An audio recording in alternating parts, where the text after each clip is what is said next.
7000 mAh battery, 144 hertz refresh rate, Snapdragon 685, মাত্র 18,000 টাকায়। হ্যাঁ ভাই, আজকে এমন একটি ফোনকে এক্সপোজেট করব যে ফোনটিতে বাজেট হিসেবে যে স্পেসিফিকেশনগুলো ইউজ করা হয়েছে যা দেখলে আপনার চোখ মাথার উপরে উঠে যাবে এবং আপনি ফোনটি কেনার জন্য দৌড়াবেন।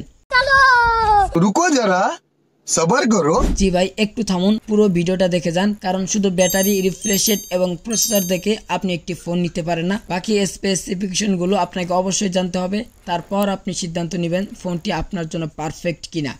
ওকে, আমি কথা বলছি Xiaomi Poco M7 4G ফোনটি নিয়ে। ফোনটি ইন্ডিয়াতে লঞ্চ করা হয়েছে, বাংলাদেশে এখনো ফোনটি লঞ্চ করা হয়নি। ইন্ডিয়াতে এই ফোনটির প্রাইস 9,990 টাকা, তবে অতি শীঘ্রই এই ফোনটি বাংলাদেশে লঞ্চ করা হবে।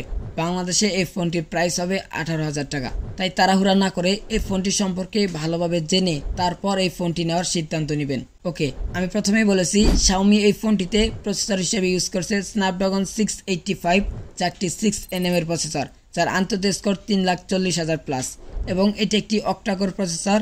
এই প্রসেসরটিতে জিপি হিসেবে রয়েছে Adreno 610। 20,000 টাকা বাজেটের উপরেও অনেক ফোনে এই প্রসেসরটি ইউজ করা হয়েছে, তাই 18,000 টাকার আশেপাশে এই প্রসেসরটি অবশ্যই পারফেক্ট একটি প্রসেসর। এরপর ফোনটিতে আপনি ডুয়েল ক্যামেরা সেটআপ পেয়ে যাবেন, যার মেন ক্যামেরা 15 মেগাপিক্সেল এবং ফ্রন্ট ক্যামেরায় ইউজ করা হয়েছে 8 মেগাপিক্সেলের একটি মেন শুটার। ফোনটিতে পাওয়ার দেওয়ার জন্য ইউজ করা হয়েছে 7000 mAh এর একটি বিগ ব্যাটারি, যার সাথে থাকছে 33 ওয়াটের fast charger. Processor, camera, battery এগুলো তো ঠিকঠাক রয়েছে, বাট ফোনটিতে এক দিক দিয়ে কমতি রয়েছে, আর সেটা হচ্ছে ডিসপ্লেতে। কারণ Xiaomi এই ফোনটিতে 6.9 ইঞ্চির IPS LCD ডিসপ্লে ইউজ করছে। IPS ডিসপ্লে নিয়ে যদি আপনার কোনো সমস্যা না থাকে, তাহলে এই ডিসপ্লেটিও বাজেট হিসাবে আপনার জন্য একদম পারফেক্ট একটি ডিসপ্লে।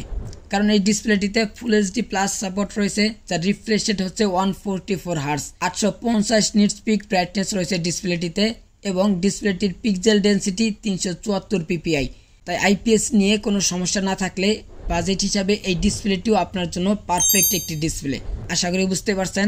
ভিডিওটি ভালো লাগলে অবশ্যই লাইক করবেন। আল্লাহ হাফেজ।